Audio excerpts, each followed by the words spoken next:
Hello students, how are you? Welcome back Mehta school digital classes. देखो, पिछले lecture में, पिछले वीडियो में हमने एक फिजिक्स का चैप्टर, बल वाला चैप्टर कंप्लीट कर लिया था। उसमें हालांकि बल वाला चैप्टर काफी लंबा चौड़ा था, लेकिन इस कोविड-19 की वजह से उसका सिलेबस शॉर्ट किया है। तो उसका एक ही टॉपिक था।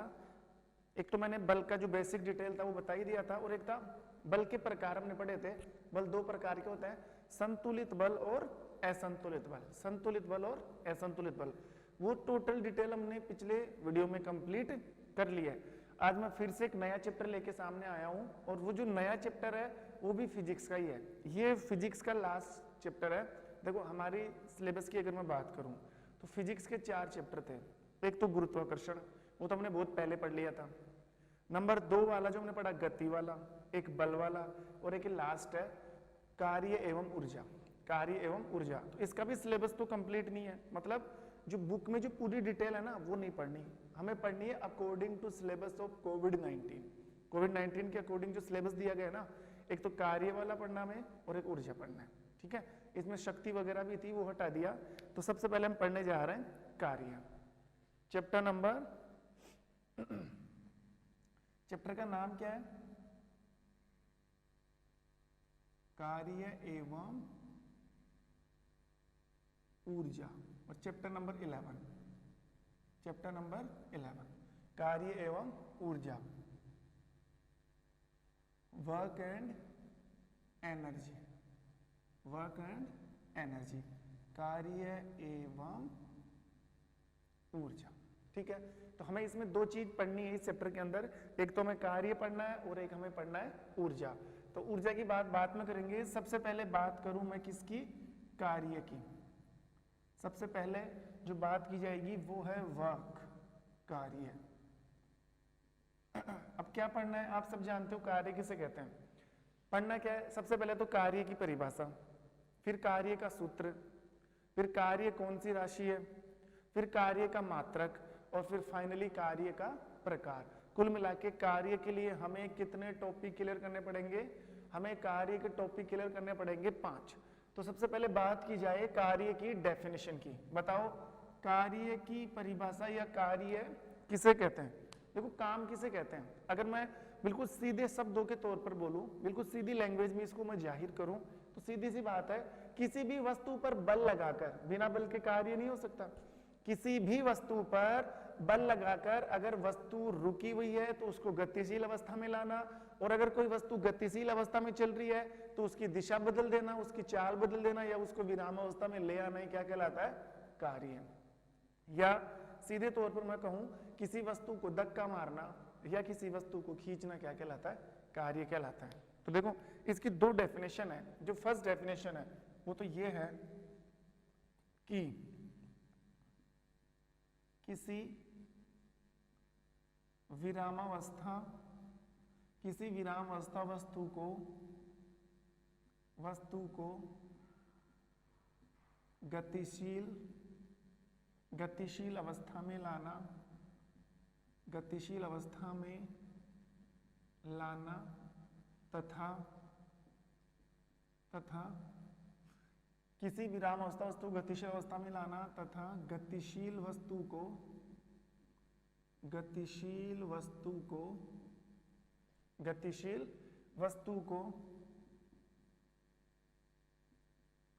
विरामावस्था में लाना या उसकी दिशा बदल देना कार्य कहलाता है। सीधी सी डेफिनेशन है कि किसी विराम अवस्था, कोई मान लो कोई रुकी हुई वस्तु है, विराम अवस्था में वस्तु, अगर उसको हम गतिशील अवस्था में लेकर आते हैं, ठीक है, या फिर अगर कोई वस्तु पहले से ही गतिशील अवस्था में है, पहले से ही मोशन में है वो, तो अगर हम उसकी डायरेक्शन चेंज कर दें या उसकी दिशा बदल दें या फिर उसको हम रोक लें। देखो, कोई वस्तु रुकी हुई है, उसको धक्का मार के चला दिया, और कोई वस्तु चल रही है, उसको पकड़कर रोक दिया। तो इन सब कार्यों के लिए बल की जरूरत पड़ रही है। तो बल के द्वारा, जैसे कोई वस्तु रुकी हुई ना, तो बल लगाकर चला दिया, तो हमने काम कर दिया। रुकी हुई वस्तु को चला दिया, उसको चलाने का काम कर दिया। अगर कोई वस्तु चल रही है तो पकड़ के रोक लिया, तो बल लगाकर हमने फिर से काम कर दिया, रोकने का काम। तो तो वस्तु को चलाने का काम किया, चलती हुई वस्तु को रोकने का काम किया, यही तो कार्य है। इसे ही तो साधारण तरीके से या साधारण भाषा में क्या बोला जाता है, कार्य।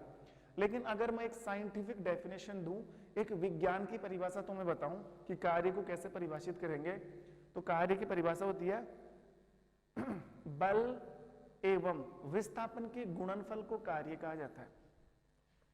इसकी जो ओरिजिनल डेफिनेशन है, जो साइंटिफिक डेफिनेशन है, वो है बल एवं विस्थापन, बल एवं विस्थापन के गुणनफल को, बल एवं विस्थापन के गुणनफल को कार्य कहते हैं। बल एवं विस्थापन के गुणनफल को कार्य कहते हैं। ये डेफिनेशन है इसकी साइंटिफिक डेफिनेशन, या फिर विज्ञान में कार्य की परिभाषा क्या बनेगी, ये बनेगी बल एवं विस्थापन के गुणनफल को कार्य बोलते हैं। तो देखो कार्य को इंग्लिश में क्या बोलते हैं, पहले एक बार मैं हिंदी में लिख देता हूं। कार्य का जो सूत्र बना, कार्य बराबर बल इंटू विस्थापन, बल इंटू विस्थापन। तो कार्य को इंग्लिश में क्या बोलते हैं, वर्क बोलते हैं। तो यहां से ले लेंगे W, और ये क्या है बल, बल को क्या बोलते हैं F, इंटू विस्थापन को क्या बोलेंगे S। सॉरी, विस्थापन को बोलेंगे नहीं, विस्थापन को किससे प्रदर्शित करते हैं, S से। तो ये फॉर्मूला बन गया किसका, कार्य का। किसका सूत्र बन गया, कार्य का। ये देखो बल इंटू विस्थापन, कार्य का फॉर्मूला क्या बना, बल इंटू विस्थापन, W equal F into S, W equal F into S। बल एवं विस्थापन के गुणनफल को कार्य कहते हैं, बल एवं विस्थापन के गुणनफल को कार्य कहते हैं। कार्य बराबर बल इंटू विस्थापन, ठीक है। तो ये हो गई इसकी सेकंड डेफिनेशन। अब हमें क्या करना है, कार्य की परिभाषा तो हमने सीख ली, एक बार मैं वापस रिवाइज करा दूं। कोई रुकी वस्तु है, उसको धक्का मारकर चला दिया तो चलाने का काम कर लिया, कोई वस्तु गतिशील अवस्था में उसको रोककर रोकने का कार्य कर लिया। अब साइंटिफिक तरीके से देखें ना, बल एवं विस्थापन, हमने किसी वस्तु पर बल लगाकर उस वस्तु को विस्थापित कर दिया। मान लो यहाँ पर कोई वस्तु है, इस पर हमने लगाया बल, तो बल लगाने से वस्तु थोड़ी सी चली, एक निश्चित दिशा में चली, तो वस्तु विस्थापित हो गई। बल लगाने से वस्तु विस्थापित हो गई। या अगर कोई वस्तु चल रही थी, उसको हमने बल लगाकर रोक दिया, तो उसके विस्थापन को जीरो कर दिया या कम कर दिया। तो बल लगाकर अगर वस्तु को विस्थापित कर दिया जाता है, तो वही चीज क्या होती है, कार्य होती है। और ये कार्य का सूत्र। हाँ, नेक्स्ट जो फिनोमिना है वो ये है कि कार्य एक अदिश राशि है।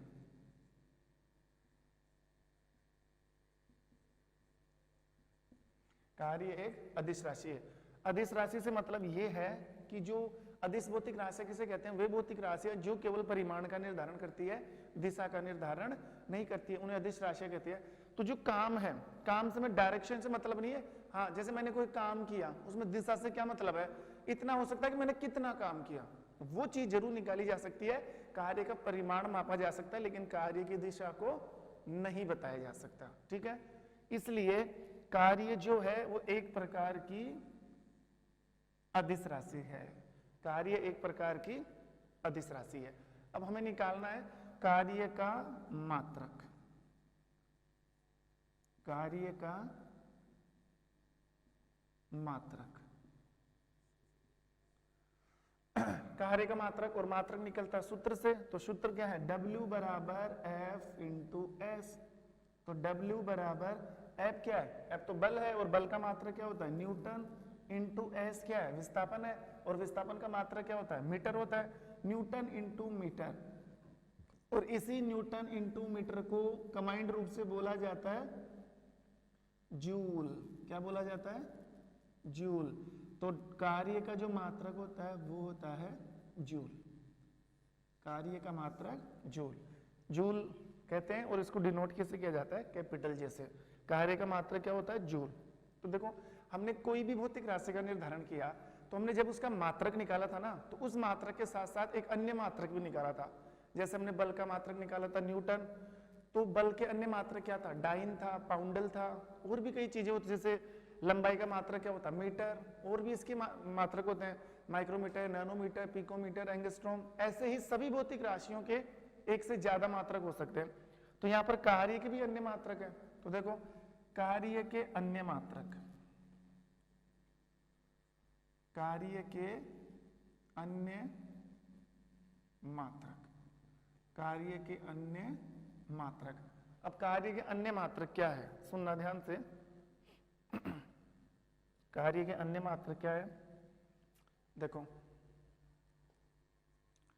जैसे मैं एग्जाम्पल दूं, एग्जाम्पल क्या, हमें कार्य का अन्य मात्रक निकालना है।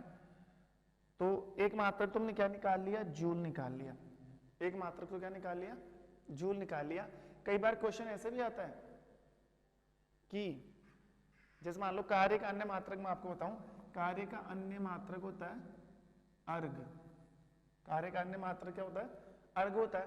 अब अर्ग कैसे निकाला, कार्य का अन्य मात्रक क्या है, अर्ग। अब ये जो अर्ग है ये कैसे निकाला, तो कई बार क्वेश्चन आता है कि एक जूल में कितने अर्ग होते हैं, एक जूल में कितने अर्ग होते हैं। जैसे मान लो जो कार्य का जो SI यूनिट है, वह की जो SI यूनिट है, यानी कि जो कार्य का अंतरराष्ट्रीय मात्रक है वो तो है जूल। कार्य का अंतरराष्ट्रीय मात्रक क्या है, जूल है। और जूल एक बड़ा मात्रक है। अगर जूल को हम कन्वर्ट करें ना तो जूल किस में चेंज हो जाता है, अग्र में। जैसे मीटर किस में चेंज हो सकता है, सेंटीमीटर में, वैसे ही जूल किस में चेंज हो सकता है, अग्र में। तो हमने यही बोला कि एक जूल में कितने अर्ग होते हैं, एक जूल में कितने अर्ग होते हैं।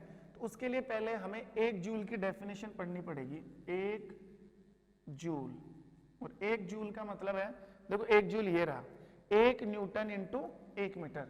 अगर मैं एक जूल की बात करूं बराबर 1 Newton into 1 metre.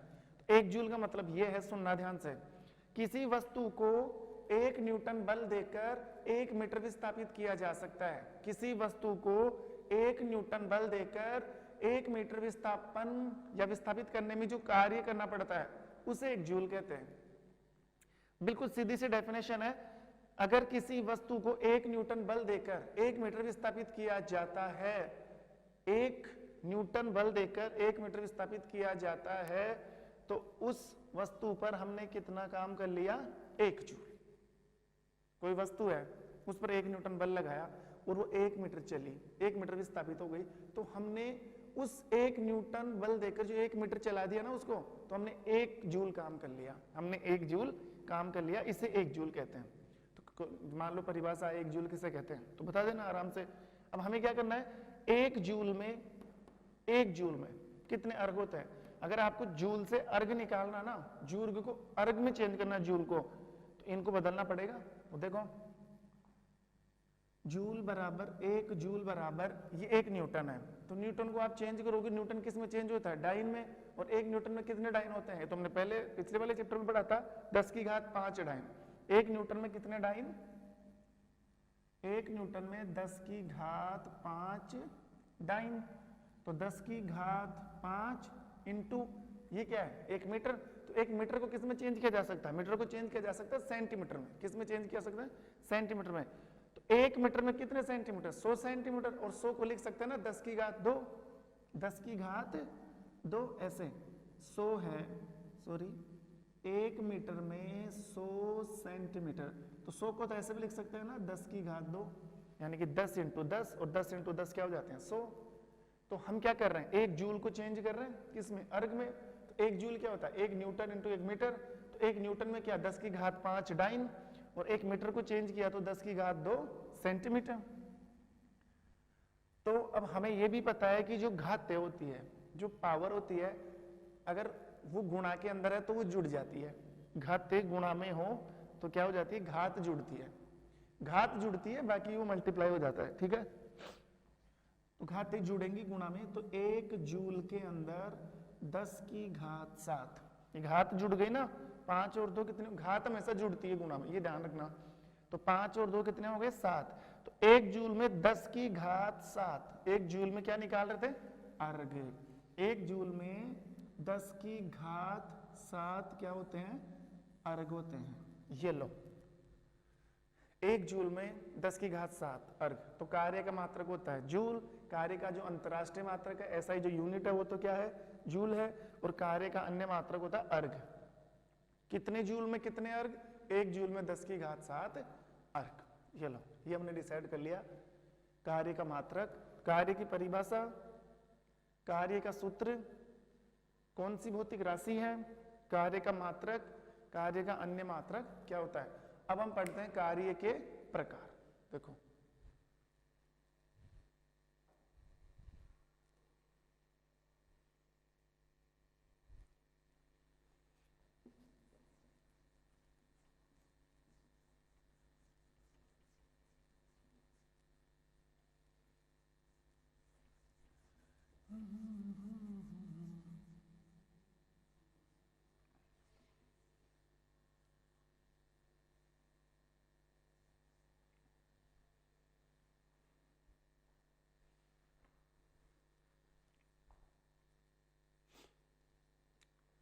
Next topic क्या है, कार्य के प्रकार। कार्य के प्रकार, types of work. Types of work, देखो कार्य के कई प्रकार हैं। जैसे मैं गिनवाऊं आपको, कार्य का जो प्रकार का हम निर्धारण करेंगे अकॉर्डिंग टू दिस फॉर्मूला, इसके फंक्शन के, सॉरी इसके सूत्र के आधार पर। तो कार्य कई प्रकार के होते हैं। जैसे धनात्मक कार्य, मतलब कार्य धनात्मक हो सकता है, जो हम काम करते हैं वो प्लस में ही होता है। मैं पढ़ा रहा हूँ तो ये काम प्लस में हो रहा है, आप पढ़ रहे हो तो ये काम प्लस में हो रहा है। मैं यहाँ चल के जाऊंगा तो काम प्लस में होगा, क्योंकि मैं चल के जा रहा हूँ, मुझको जाना है, ठीक है। मैं खा रहा हूँ तो खाने का काम प्लस में, ये पेट भर रहा है। तो ऐसे कार्य धनात्मक होता है। क्या कार्य ऋणात्मक भी हो सकता है क्या? क्या वर्क नेगेटिव भी हो सकता है क्या? बिल्कुल, कार्य धनात्मक भी हो सकता है तथा कार्य ऋणात्मक भी हो सकता है, ठीक है। कार्य शून्य भी हो सकता है, किया गया कार्य शून्य भी हो सकता है, काम जीरो भी हो सकता है अपना, ठीक है। और एक मैं बात बोलूं कि किसी वृत्ताकार पथ पर अगर हम घूमते हैं तो फिर किया गया कार्य कितना होता है। और एक 5वें नंबर का कार्य ये है कि गुरुत्वीय त्वरण के विरुद्ध किया गया कार्य या गुरुत्वाकर्षण के विरुद्ध किया गया कार्य कितना होता है। ऐसे कुल मिलाकर हमें 5 प्रकार के कार्य पढ़ने हैं। कितने प्रकार के? 5। धनात्मक, ऋणात्मक, शून्य कार्य, और एक पढ़ना है वर्तुल पथ पर किया गया कार्य, और एक गुरुत्वीय त्वरण के विरुद्ध किया गया कार्य, ठीक है। सबसे पहले बात करें हम धनात्मक कार्य। फर्स्ट है धनात्मक कार्य, यानी कि पॉजिटिव वर्क। पॉजिटिव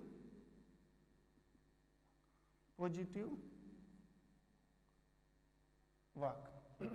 अब देखो पॉजिटिव वर्क क्या है, जो धनात्मक कार्य वो क्या है। धनात्मक कार्य का मतलब ये है कि किया गया जो अपना काम है वो प्लस में आना चाहिए। किया गया काम किस में आना चाहिए?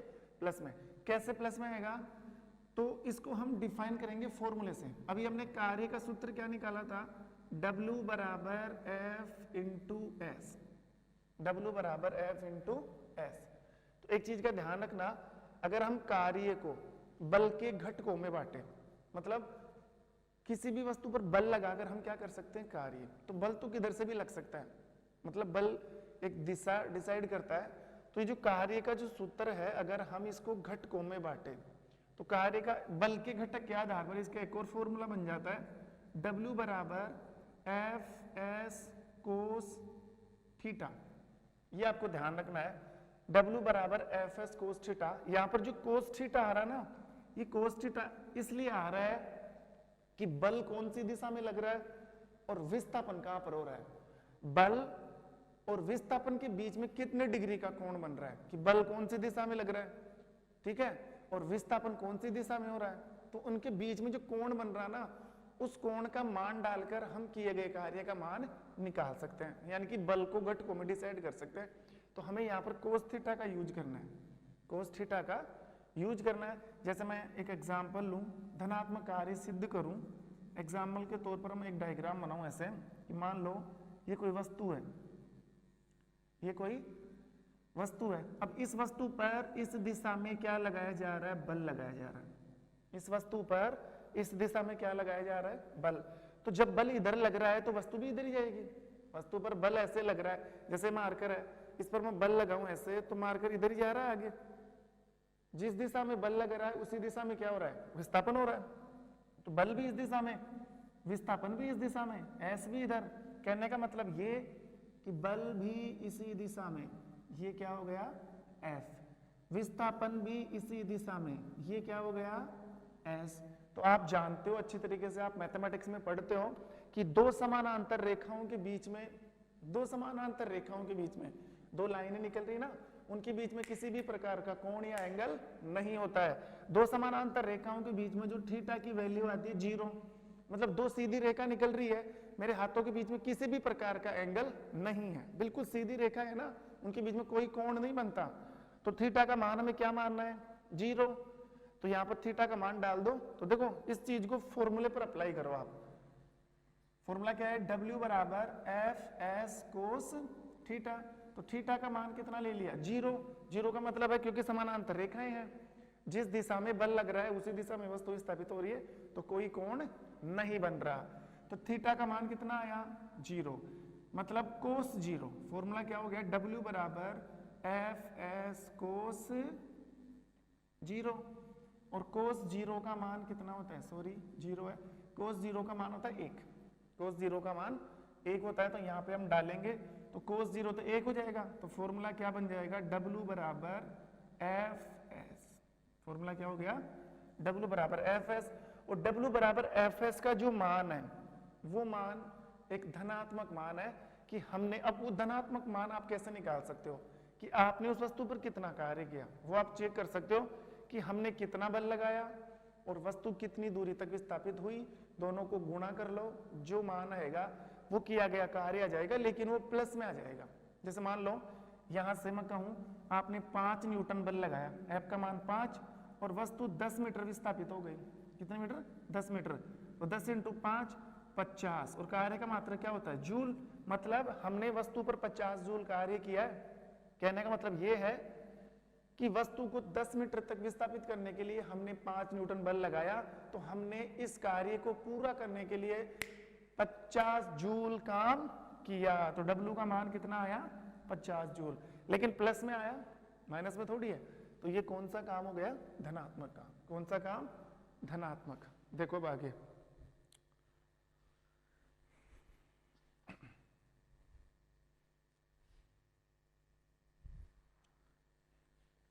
तो ये कौन सा कार्य हुआ, धनात्मक। इसके अलावा देखो बहुत सारे कार्य हैं, ऋणात्मक कार्य, शून्य कार्य, गुरुत्वीय क्षेत्र या पृथ्वी के गुरुत्वाकर्षण के विरुद्ध किया गया कार्य, और किसी वृत्तुल पथ पर किया गया कार्य। ये जो कार्य के जो 4 प्रकार है वो हम पढ़ेंगे नेक्स्ट क्लास में। तब तक के लिए thank you, have a nice day.